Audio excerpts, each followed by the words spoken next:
بەهۆی قەیرانی داراییەوە سیرەکەین تونوتیژەکان کەمێک سەری هەڵداوەتەوە لەو ماوەیەدا کە قەیرانی دارایی دەستی پێکردووە.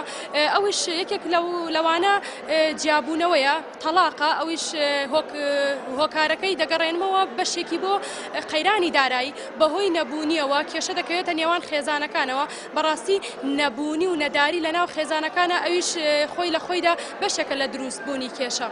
بەڕاستی کارکردن لەسەر مافەکانی ژنان تەنها ئیشی ڕێکخراوەکان نیە، دەبێت حکوومەتیش هاوکار بێت لەمەیە. من پێم وایە حکوومەت کەم تەرخەمی کردووە لە دەستەبەرکردنی مافەکانی ئافرەت. بۆ نمونە لەو کەیسانەی کە ژن دەکوژرێت، لەو کەیسانەی کە ژنان دەسووتێنرێن، پیاوان دەبنە هۆکارێک بۆ جیابوونەوەی ژنان و زەوتکردنی مناڵیان. بەڕاستی دەبێت حکوومەت کاری جدی بکات بۆ ئەم کەیسانە.